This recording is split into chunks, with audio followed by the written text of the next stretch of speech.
Morning everybody, welcome back. This is Roman Found and we're here at Detectorist, one of the biggest digging events of the year, and we're here with our good friend Tom Ayling. Hey guys, how's it going? It's Tom's first time out detecting today, so hopefully we can find some hidden history. Let's do it!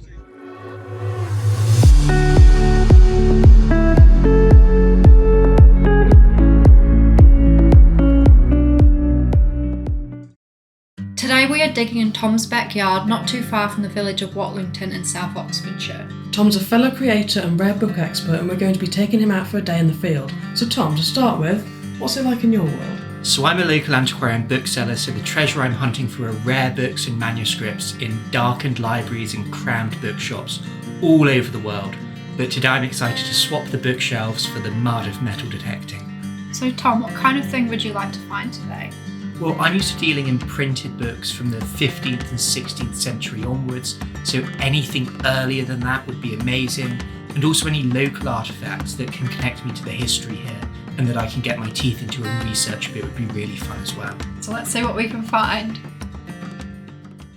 So before we even started, we gave Tom like what we called whole class, digging class.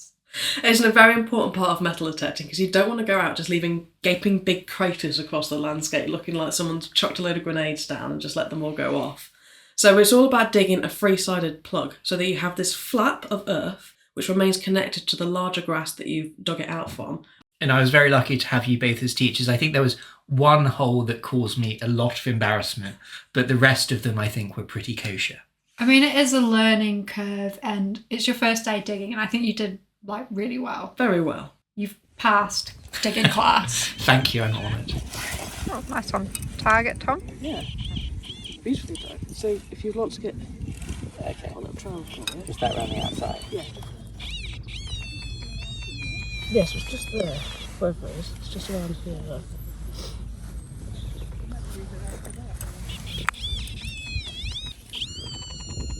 So if you press the button again. This Yeah, one? that one, yeah. That's just... Where does it feel like it's coming from? Down here? Yeah. There you go. Tom's first nail. Tom's first nail! Excellent. Woo! So because they're handmade nails, they sound quite nice. Yeah. So 20 could have been a big coin, it could have been anything. Yeah. So that's your first find. Your first find, First Tom. nail. This is going on the mantelpiece. Yes, look after it. It's quite a nice old one as well. Yeah, it's a nice handmade one, that one. So Tom, you've experienced your first metal detecting rites of passage. Your first ever nail. Is it living up to everything that you had expected so far? Well, it is, and because I'm still a newbie, there's still that massive excitement with every single signal, and not knowing what's going to come under it is still giving me a high as I go all around this first field. Yeah, it definitely keeps you motivated while you're out all day looking for targets. Definitely, that feeling is something that certainly hasn't left us yet. Tom's first nails actually turned out to be a hand-forged nail, which means it will most likely date to before the 16th century, which is where they first introduced the mechanisation into the nail-making process. You can normally spot the hand-forged nails by them being square in section with a slightly bent over head, which is how they formed it by knocking it down into an almost a bit of an L. So it could even be as old as Roman. It's sick. So this is a medieval Yeah, token? medieval lead token. And it's actually beautifully it's not, you don't often find them decorated. Yeah. Normally we find blank ones. But Yeah. this is we haven't found this decoration before actually. No, it's a new one. So is it on both sides? No, Just on it's one just a side. Just on one They're side. normally Yeah. one side. It's quite rare to find one that's bifacial. Yeah. That's awesome. Yeah. So you're looking at First hole, decent. Yeah, first hole. Not too badly with the experts. But yeah, what was that, Lucia? 12, 13? Yeah. Yeah, because your mind labs, there'll be similar signals. Oh, you can listen to it. Yeah, That's a why really not good way listen to learn, it? actually. In fact, I'll actually put it in the hole so you can listen to it, because that'll be good for you.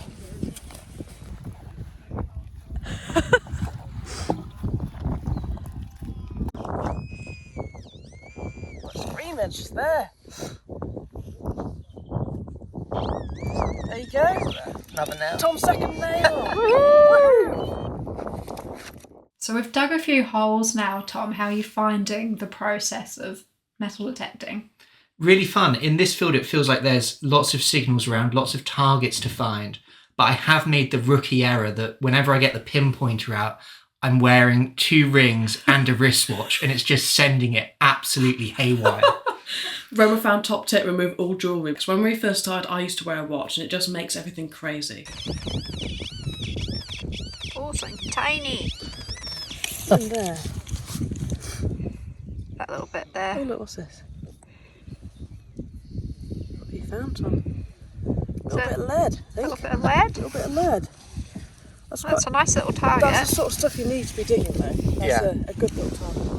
So it may seem like an unimpressive find, but lead is actually really useful to find out metal detecting because it can point you in the right direction to where there has been occupation in the land. It was used a lot during the Roman and the medieval times where they used it as a form of plastic. You name it, lead was used for all of it.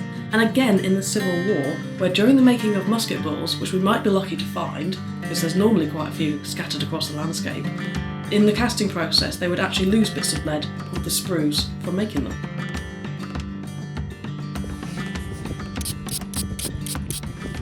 That shines quite nicely with the spray on. Oh yeah.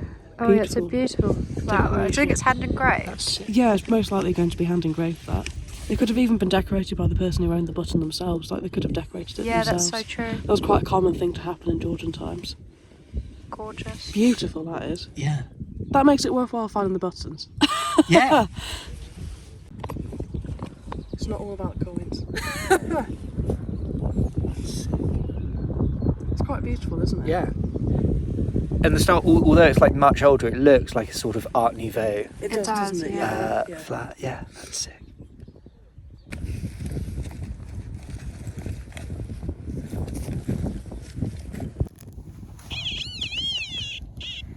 Ooh.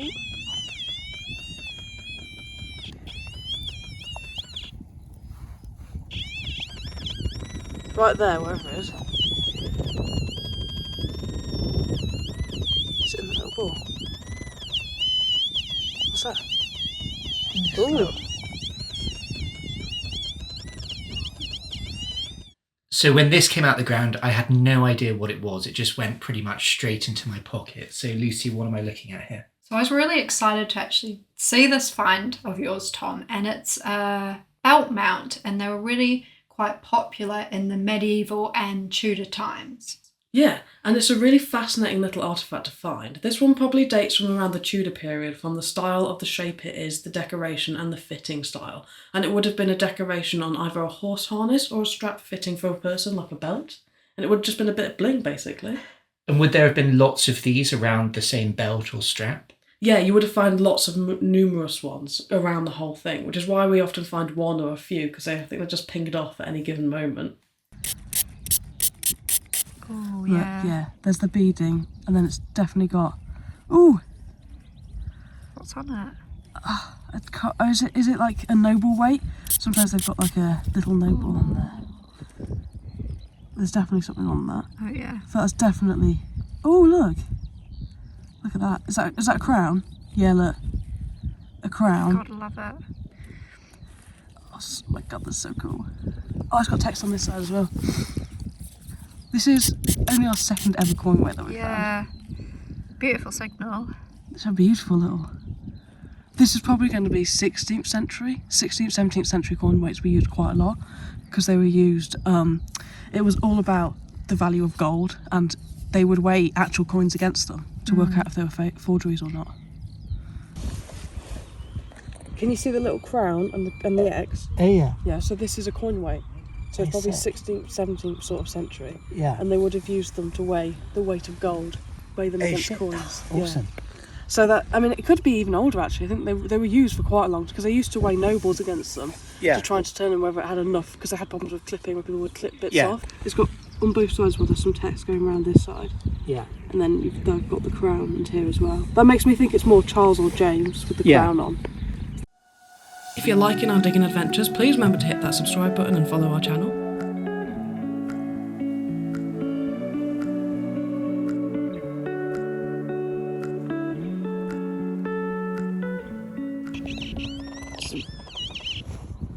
Still there? There, what's that? What's that, Tom? What you got? Oh, what is that? Is that a button? Oh, I think it is. Yeah.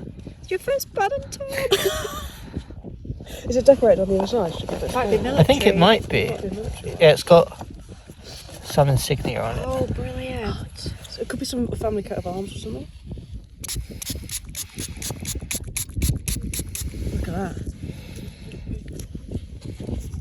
Oh yeah. It's got quite a lot of it. Oh, wow. Oxford something. Oh, that's Oxford amazing. Yeomanry. Oh, a yeoman button. That's so cool, actually. Yeah, that's got some lovely decoration on that. Tom. I love all the text on it. It's your first artefact. Hey. What a good artefact as well. It's got we'll have who's made it on the back as well. Yeah. That'd be a really cool one to research. So these 18th, 19th century buttons normally contain a lot of history about their local area. And this one's actually a yeomanry button, isn't it, Tom? So this is a button from the Watlington division of the Oxfordshire Yeomanry, and we're in Watlington, where it was originally made for. The yeomanry were formed during the Napoleonic era as a sort of 18th, 19th century equivalent of the Home Fronts. You had all these little bands of informal organisations popping up all over the country. And the Oxfordshire Yeomanry was actually started by the Earl of Macclesfield, who owned a big house up the road and was a famous book collector. No way. You're joking, Tom. Yeah, and when the house on his castle up the road, Sherborne Castle, needed repair a few years ago, they sold the collection at a famous series of sales at Sotheby's. Stop it. I mean, what a link back to you, Tom. Yeah, and I have to admit, at first I was rather underwhelmed at finding a button, but the fact that it had a bit of writing on it, something that I could go away and look into, actually made it an incredibly exciting thing. You know, I'd walk past a display of, military buttons in a museum and not at all care about them. But when it's something that you've actually brought out the ground, you're so much more invested in looking into it and finding out its story. Yeah, we're always so excited to find something that has text on it. Usually those finds aren't as old as some things that you can find, but they're just so great for research because they give you a lot of information to go off. Especially as with the finds that aren't as old, there's a lot more of a written history around, so you can really get deeper into the nitty gritty than you can, say, in like the Roman times or the medieval times, where not too much was written about. And you can date it really exactly, because the Oxfordshire Yeomanry started out as this sort of informal band, and then this actually we can narrow down to just like a 15-year date after the Watlington division is incorporated into the wider Oxfordshire Yeomanry. So you can see it says Oxfordshire Yeomanry around the outside and then the WT in the middle for the Watlington division. All of that trapped inside that little button that you put out the ground. Incredible. Tom's got his second button, second artefact. Should we give it a little spritz? Yeah, I think there might be, it feels like there's some texture on it.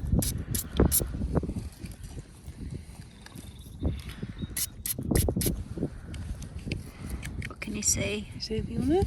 I'm just making it more muddy when I run my hands over it.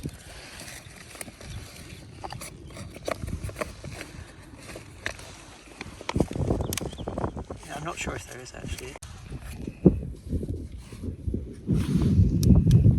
Is this twist or? Yeah,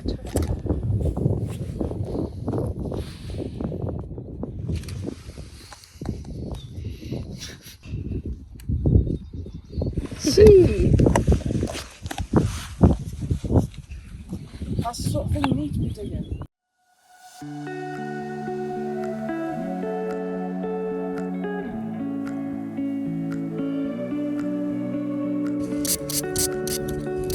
Yeah, look. Oh yeah. Oh, that's lovely. Look at that. There's a nice bit of detail on that, to be honest. I love like that unevenness. Like the fact it's been slightly struck off centre as well.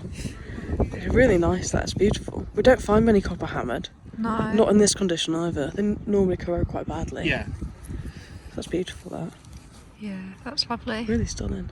So Tom, one thing that we do a lot, and one thing that is good metal detecting practice, is to take notes of your find spots. I use the What Free Words app, and we keep little notes of where everything is, because that's the important archaeological data that you need to be providing when you're recording these finds with your local finds liaison officer. And that helps them build up a map of what exactly it is that you're uncovering here. So what sort of finds need recording? Am I recording everything, all my nails and bits of lead, or is it just certain things that I should be putting on the app? I'd say it's like the special finds that need recording. Anything that's over like 200, 300 years old, or even something that like is a bit quirky. Like sometimes I'll record things if we find an interesting medal like a bit of World War II, World War One history. That also needs recording. But mostly your Roman, your medieval, your Tudor finds. Those are the ones that you need to be really marking down the exact find spot of. Yes, what have you got there, Tom? I've got a wee musket ball, my first musket ball. Woohoo! I think they're such nice targets. They usually sound really good as well. Yeah. So I picked this ball out of the ground and it was kind of unexpectedly heavy. So what am I holding here? So you're actually holding a musket ball, and we get so excited finding these because they're such a great little bit of, I guess, history. They are. So you see, lead shot like these musket balls were first introduced in the 15th century, but it's the 16th and 17th century where it's most associated with. I mean, we've all heard of the English Civil War, and that's where a large proportion of these musket balls are from. And soldiers would actually have their own handmade musket ball moulds, where they would like make musket balls to order in the field. I mean, I'd love to actually find a mould. A mould would be it. That's on our bucket list. That's definitely on our bucket list.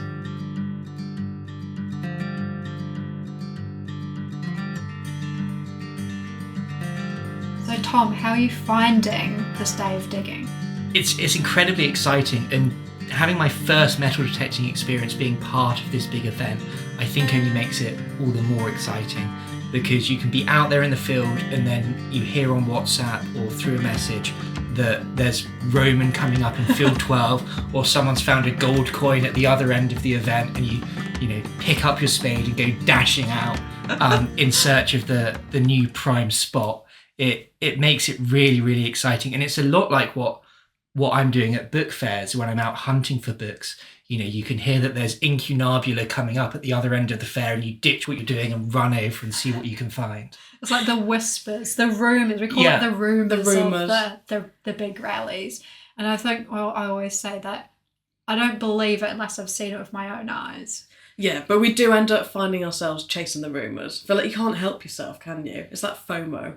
You probably could just run around all day not detecting, you know, just going from one good bit of chatter to the next. Yeah, but even in that is like a really good lesson to, like, especially at the group digs, is just take your time and just enjoy being in the moment, in the surroundings, and just go slow, because you usually find all the stuff that's been missed by other people because they are running around chasing the Roman rumours. Exactly. And actually, as we were running down the hill from one field to the next, we passed Xavier and his mum, and as we were literally going past this field, Xavier's mum found 2 hammered coins in a field we were just going straight by. Because we were straight on it. We were like, Cistercius are coming up in Roman 12. Let's get over there.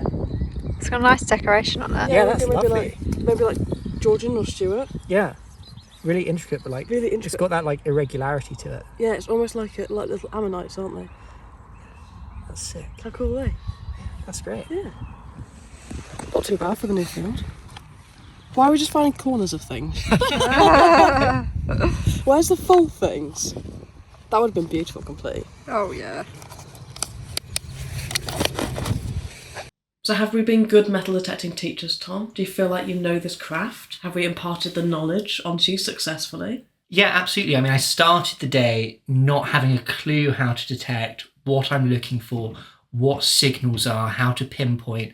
And even within the first half hour, I picked up a couple good targets, and that sort of gave me the juice to get me through the rest of the day. You found some really great finds, Tom. And I think for your first day metal detecting, I mean, that's all you can really ask for, really. I mean, I think on our very first group dig, because we have thrown you in the deep end coming to like a group dig, it's an extreme environment as opposed to having your own small field where you can just make all your mistakes and not be in this like public radar.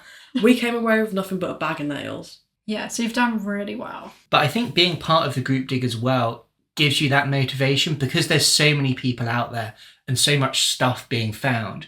It really gives you that idea of the, you know, the potential of what you're doing, and keeps you out in the fields right until the end of the day looking for that next find. If you've enjoyed our day with Tom, you have to check out his channels. Yes, you can find me on Instagram and TikTok at Tom W. Ayling, on YouTube as just Tom Ayling, or in the bookshop where I work and offer rare books and manuscripts for sale, which is Yonkers Rare Books in Henley-on-Thames. So we've had a really good adventure with Tom today, seeing all of his finds. Check out our other video, which has all of our finds, including a little bit of treasure. If you're feeling inspired and want to get out digging, then we've got a 10% discount code off at LP Metal Detecting, so treat yourself to some new gear. The link's in the description.